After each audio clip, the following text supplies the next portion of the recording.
The Cowboys play football this week, and to celebrate, we're going to dive into the big question that I cannot stop thinking about, and it's what will this offense look like? But it should be broken up in several ways, and that's what we're going to do tonight. Let's get to it. Here we go.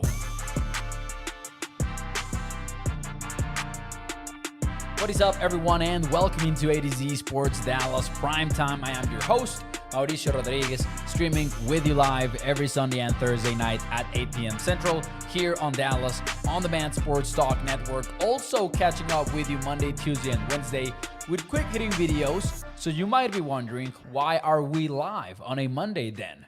If it's just Sunday and Thursday? Well, I lost power last night and I thought, hey, I'll make up for it on Labor Day. Hope you're having a fantastic Labor Day, by the way. Hope you're making the most out of that off time, and hope that you spent time with family, friends, or by yourself as well. That's valid as well. So welcome everyone into the show. Man, I'm excited about this show because I'm excited about the season just in general. Football is being played this week, not just by the Cowboys, but by every other NFL team out there. We're going to get into a Thursday night game between the Chiefs and the Ravens this week, and that's going to be fun, of course. But our minds are on the Cowboys, naturally, and we'll talk about that. I'm not going to start with the straight-up Browns preview stuff just yet, because I do want to talk about this topic that I had prepared for you on Sunday, which is, what will this offense look like? And I just have so many questions about what the identity of this team will be, because the first part of answering that question, that's been taken care of for the most part, which is, what is the starting lineup going to look like? We had some questions about that at the offensive line in March when Tyron Smith was out of the picture and when Tyler Viadic was out of the picture, and we were wondering, does Tyler Smith move to tackle? Do they draft somebody? Are they going to sign anybody? Now we know the answer to that question. The Cowboys are leaning on rookies.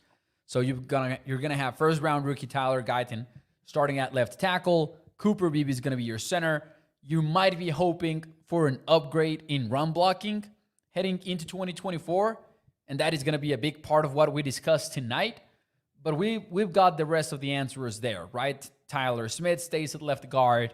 On the right side, you've got Sock Martin, Terrence Steele. Your playmakers are pretty much the same as last year, right? You've got CeeDee Lamb, Brandon Cooks, Jake Ferguson, and then as number 3 wide receiver, you've got Jalen Tolbert, which is somewhat of a change to last year, but for the second half of the season, it was pretty much Jalen Tolbert as a number 3 wide receiver. And the other big change would be at running back. And we still don't know who's going to be the starting running back, but chances are that it's going to be somewhat of a 50-50 split between Ezekiel Elliott and Rico Dowdle. That's at least what I'm expecting. So the personnel side of things, we've got that figured out. We know what the Cowboys are going to look like in terms of who's going to be taking that field. However, I do have some questions about what do the Cowboys want to be on offense. Because if you remember, and let's go back to 2023, the Cowboys went through somewhat of an identity crisis last year. And I still don't know for sure where they're going to land in 2024.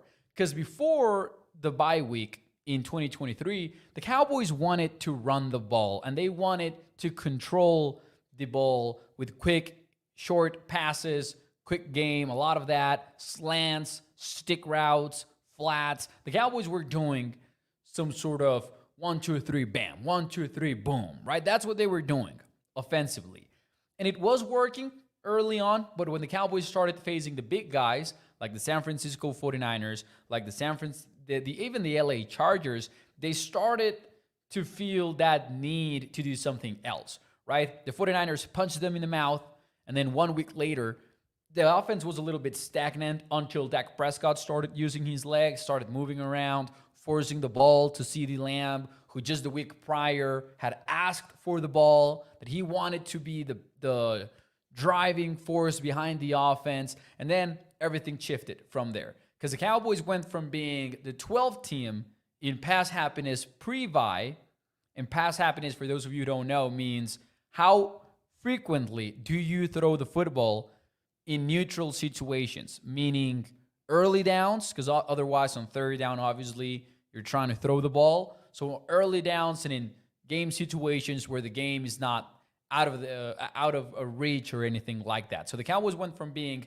the 12th most aggressive team in terms of passing the football in early downs to being the 4th most aggressive post-bye.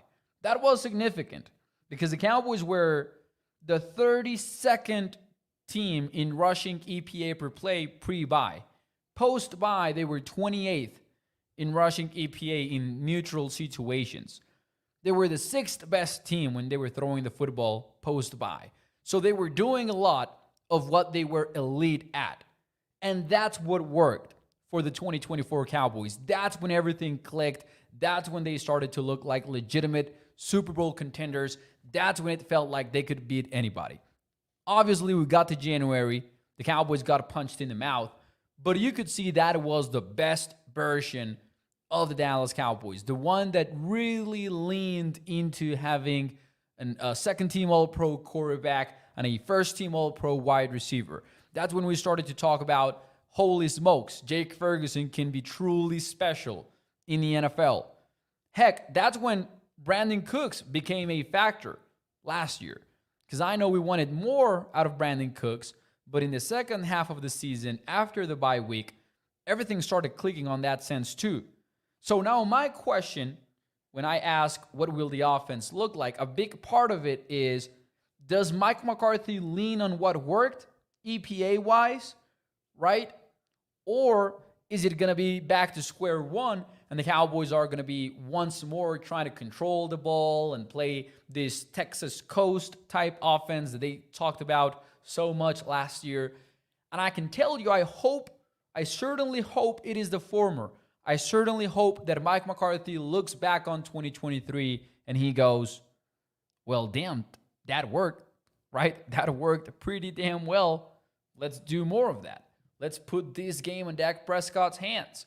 That's what I would like to see out of the 2024 Cowboys. But I got to tell you, I'm somewhat curious and aware that it might not be that way. It might not be.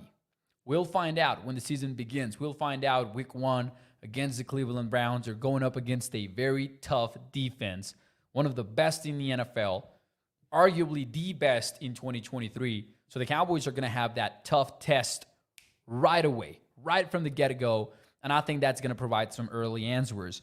And maybe CeeDee Lamb being back just for 2 weeks might impact the game plan, but Mike McCarthy talked to reporters today. He said he was going to start the week slow, but that he was going to ramp up and that he was going to be a full go for Sunday, week 1. So that's certainly promising to hear from Mike McCarthy, who first was trying to send this message about being cautious and being, smart was the key word from Mike McCarthy with the way that they were going to use CeeDee Lamb. It certainly seems like they're expecting to use him a lot, though, after Monday, when Mike McCarthy said he was going to be a full go. So that's promising, again. But back to the whole Cowboys offense thing, right? When you look at the personnel, I also think this is a passing offense. Just because of CeeDee Lamb, Jake Ferguson, Dak Prescott, Brandon Cooks, and obviously there's question marks at running back. But also, something that I've accepted and something that we've talked about here on Primetime is, when you look at the offensive line, it feels to me that they took a step forward in run blocking, but they did take a step backwards in pass pro. Because I would much rather have Tyron Smith pass protecting at left tackle than Tyler Guyton. And I love what Guyton has done, and this is not a knock on Guyton. I just think Smith is pretty freaking good when it comes to pass pro. So I can say that, but also, I know that Dak Prescott has worked with non-ideal offensive lines in the past, and I know he's made it work. I know Dak Prescott has consistently been one of the best QBs under pressure, and I've seen him adapt to having some weak links in the offensive line. Now, who knows if Guyton is going to continue on this tear where he just keeps impressing us and keeps shocking us, and maybe he goes out there on week 1 and he dominates Myles Garrett. You never know. That's the beauty of sports. But also, he is a rookie and growing pains should be expected. And despite the offensive line looking more like a run blocking unit than a pass pro unit, I still think the Cowboys should lean on the passing game. But you could argue that because the Cowboys have this offensive line where you might have a better run blocking left tackle and you might have a better run blocking center, maybe you could argue that the Cowboys should lean on the running game a little bit more. But again, I do hope we keep seeing more passing in this offense. Danny says Tyron wasn't good anymore in the run game. And I agree. Like, you look at Tyron Smith, I don't know if I would go as far as saying he wasn't good, but he wasn't anything special. I genuinely believe that Tyler Guyton could be an upgrade at left tackle in terms of run blocking, while acknowledging that he's a step backwards in pass pro. That's part of this discussion, right? And that's part of what the Cowboys will be talking about behind closed doors and have been talking about. It's a more accurate statement as far as how they want to run this offense. We'll see how that goes on, though. Paul says Sick is there to assist with blocking, and we're going to find out just exactly how they use them, which is one of my biggest curiosities in terms of Sick versus Rico Dowdle. What's up, Clayton? Thank you for joining the show. We've got Toxic Tom as well here. Shout out to you, sir. He says, whatever it is, guaranteed won't work come end January. We will be in the same boat as the last 30 years all in. Toxic Tom, man, missed the regular season comments, man. We are so back. Shout out to Toxic Tom, one of the best out there in the primetime audience and just in general, the Cowboys YouTube audience, man.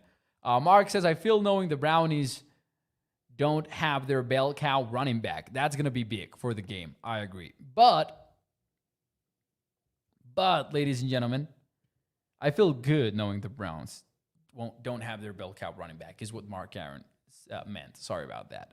Anyways, moving on. I think part of this discussion becomes, what do the Cowboys want to do in terms of personnel, right? So, first question regarding how the offense is going to look like, you got to look at the personnel. I feel we pretty much know other than the running back spot. We need to find out if they're going to be a pass-happy offense or a run-first offense and then do the third and manageable stuff that we, or at least I don't like. I'll speak for myself. I would much rather have them be an aggressive unit. But I also wonder about the personnel. Because let me show you something. I'm going to share my screen here in a bit, and we're going to look at the Cowboys' personnel tendencies from last year via Summer Sports. They have a pretty cool table, man. I recommend you use it if you're into this kind of stuff. But these are 2023 numbers that we're going to be looking at. And let me zoom in. We don't care about many of these numbers, man. We're just going to look at what the Cowboys ran last year. Heck, I'll make it even bigger for you guys to see a little bit better. So the Cowboys' most used personnel was 11 personnel, which means 3 wide receivers, 1 tight end, 1 running back. They used that 62% of the time. Their second most popular personnel grouping was 12 personnel, which is 1 running back, 2 tight ends. What interests me is that second personnel grouping was at 15% of their snaps. That ranked 22nd in the NFL. So if you're looking at this and you're looking at the fact that they ran some 13 personnel, some 21 personnel, some 10 personnel, some 22, you kind of might like the fact that they used a little bit of everything. But I would love it if the Cowboys had a second strong personnel grouping. Because their second most used personnel grouping was 22nd in the NFL. And you think of, for example, the Green Bay Packers.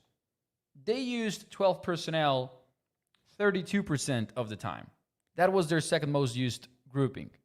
That's almost double what the Cowboys used their second most used grouping. 15% versus 32%.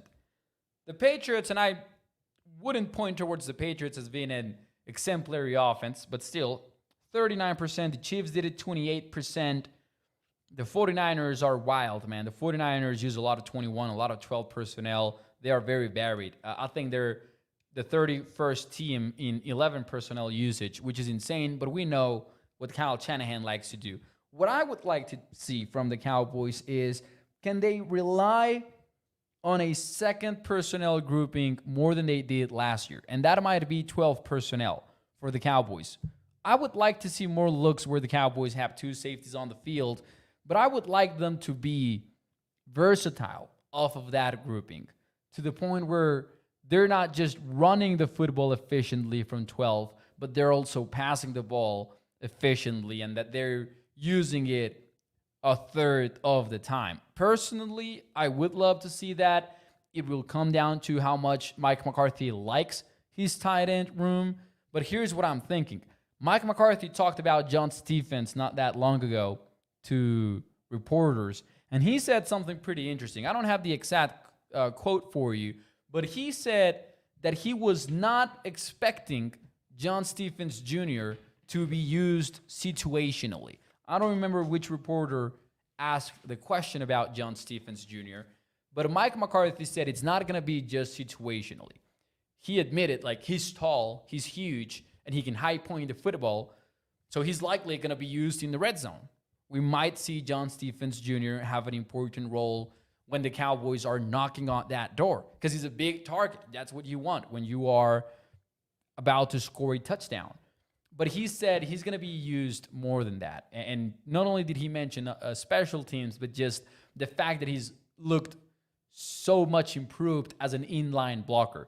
So that means McCarthy trusts John Stephens Jr. to be a run blocker, to be a well-rounded tight end. We knew how they felt about him as a pass catcher. Now we know they like him in the running game as well. I'm going to be honest with you. Luke Schoonmaker is not safe as the number 2 tight end on this team. So I wouldn't be shocked if halfway through the season, we realized John Stephens Jr. is actually number 2 behind Jake Ferguson. Because Schoonmaker has had his moments, specifically as a blocker. I'm not sure how the Cowboys feel about him as a pass catcher, because we saw some drops, but maybe we're more thinking about 2023 more than anything else. I feel like we didn't really learn a whole lot about Schoonmaker, a whole lot that was new. I feel like we just reinforced what we already knew about him. So I think John Stephens Jr. can legitimately end the season as the number 2 guy behind Jake Ferguson. And if McCarthy comes to a point where he really likes John Stephens Jr. and he really wants him to be on the team consistently, we might see a lot of 12 personnel. And then there's also the Hunter Lipke equation that I like that the Guru is mentioning right now in the chat. He's saying, and what if we're giving Hunter time? Where does that leave dues on inactive game day list yet again? Says Guru. That's a good topic, maybe a topic for another time. But it is true that Hunter Lipke kind of factors into this conversation because he has been cross-trained to be a tight end and a fullback. So we might see some personnel groupings where Hunter Lipke is used more often than we would assume or that we would imagine. I kind of would like that in year 2 of Mike McCarthy running this offense, which I think is a key element of this conversation.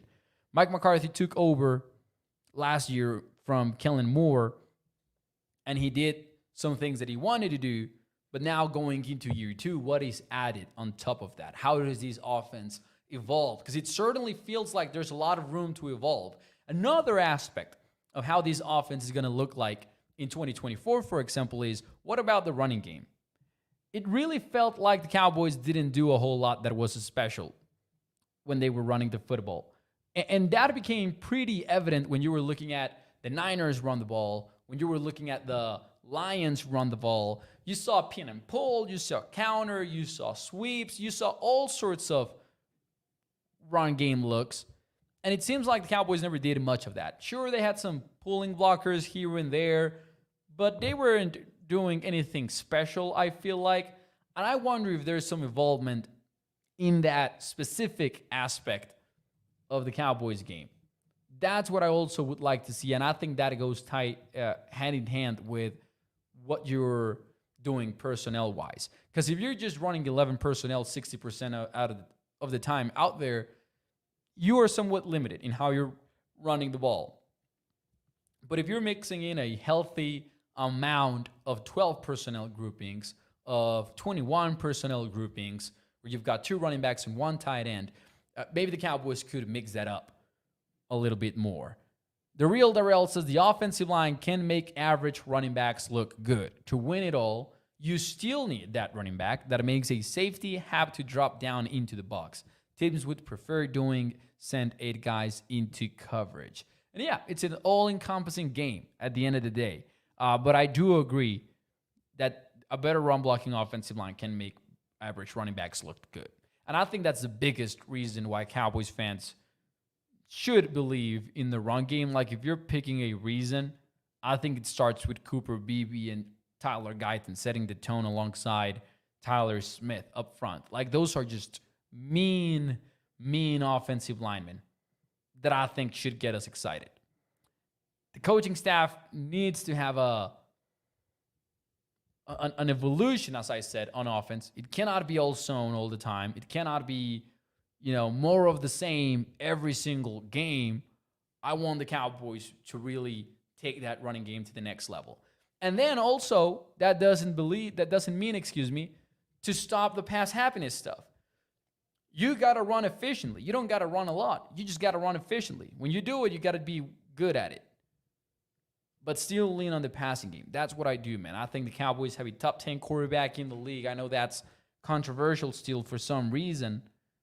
But at the end of the day, I do think that is the case. The Cowboys have one of the best QBs in the NFL and one of the best wide receivers. And by the end of the season, we might be talking about Jake Ferguson in a very solid top 7, top 5 type light, depending on how his year goes. But I'm pretty bullish on Jake Ferguson. I know all of Cowboys Nation is. He's just exciting. He's very exciting. And it feels like this is the year where he takes that next step and becomes an NFL-wide superstar. It feels like everyone in Cowboys Nation knows who Jake Ferguson is, obviously. But I think now Ferguson becomes a household NFL name. Cam says, need our offensive line to stay healthy. And fortunately, you are, in my eyes, you have removed a big part of that equation. Like, you have removed Tyron Smith from that equation. I'm not saying, hey, you heard me in March. I was pissed about letting Tyron Smith walk in free agency. To be fair, though, the Cowboys seem to have hit on Tyler Guyton. And it is true that concern isn't really in our minds as it would be if Tyron Smith was set to start this Sunday. So at least we got to give them credit in that sense. Gregory says, can we please use Turpin in the slot for quick inside slants and use Turpin in the backfield too on quick pitch plays and outside passes? Boom, that's another big item to discuss. The wide receiver rotation. So let's go back to the personnel side of things, right? This is your starting lineup. Your number 3 wide receiver, whose name is Jalen Tolbert, he's likely not going to get 90% of the snaps or 100% of the snaps. There's going to be some rotation there. And I think when we're talking about what will the offense look like, Gregory's on point here. What does that wide receiver rotation look like? Because I've talked about this too, and Turpin, to me, I can be guilty of overlooking him sometimes, but I like the idea of involving Kevontae Turpin.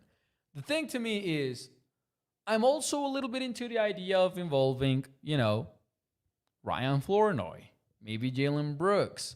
But I do wonder about that. And I've talked about this. Jalen Brooks, to me, might be more of the same with Tolbert, right? And I'm not saying they're exactly the same type of player, but they will pretty much be tasked with the same stuff. You get Turpin in there, you get that speed element immediately. You get Flournoy in there, you get that true X receiver with the size, with the physicality, who could high point the ball, did a tremendous job of it this preseason. He's already looking like a draft steal. So I'm wondering, what does that wide receiver rotation look like? Where does Kevontae Turpin go into the field? Because I do think, contrary to what McCarthy said about Schoonmaker, Turpin is going to be a situational player. What is that situation going to be like? Is it going to be when the Cowboys get to the 30, when you're near the red zone but not quite inside the 20, when you can really use that speed to stretch the field a little bit and open some stuff underneath, that kind of stuff? You get to the goal line, is Flournoy going in because you want that X receiver and you want to just weaponize CeeDee Lamb in the slot? My preference with CeeDee is just keep moving him around like you did last year, to be fair. But yeah, that's a good item of discussion here, because I think that's one of the biggest remaining questions that you could have about this offense, honestly.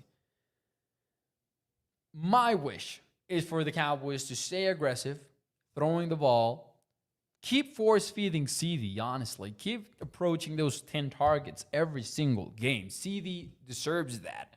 And Dak has proved that he has something special going on with him.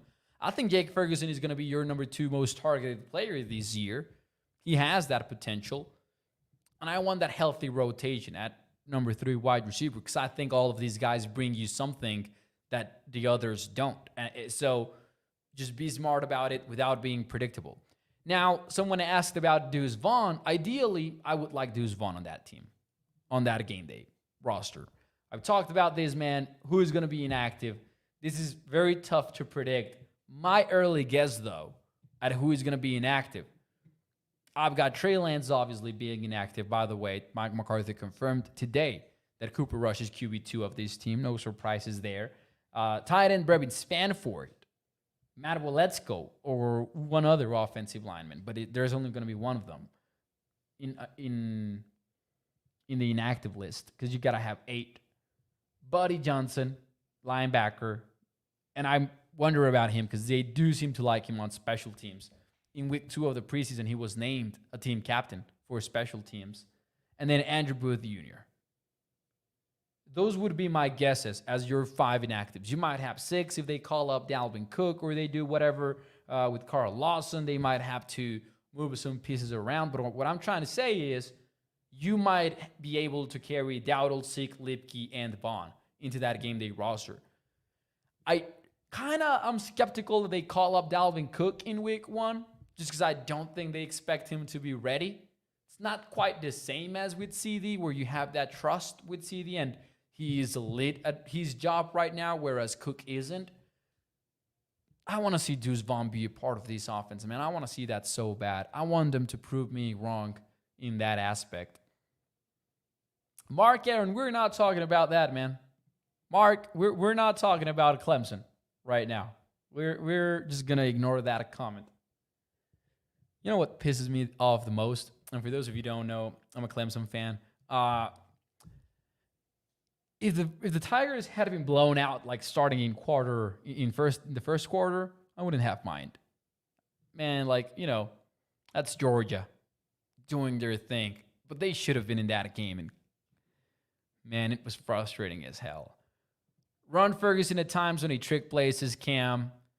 Something else that I wanted to say off of that Cavante Turpin comment that we were looking at earlier. I want to see CeeDee used in those backfield situations. I want to see CeeDee play as the X and the slot and in the backfield. I want to see all that. Because CeeDee going on the backfield with that increased body armor that they're talking about, with the jacket of armor and the fact that he added 15 pounds and all that. Man, I want to see those Deebo Samuel-ish type plays where he gets in the backfield and he runs the ball, and the opposing defense needs to get a cornerback in the box and deal with the tackling issues, or put a linebacker to fit the run and then have CeeDee Lamb match up against him in the passing game. That is what makes the Deebo Samuel effect so special, and I would love to see the Cowboys leaning in more on that. They've done it very occasionally, though. Very rarely do they sprinkle that in. I want to see more of it. Give me more CeeDee Lamb mismatches this year. I want to see that. LSU loses to surprises. Russell, man, that game was insane. Top tier wide receiver play. I don't know how LSU keeps putting out elite wide receivers every single year. That is unfair, to be honest. Cam says, or throw to Turpin to at least get those first downs. Man, I love that we're not talking about, with all due respect to those players, with all due respect, I don't want to talk to, I'm glad we're not talking about,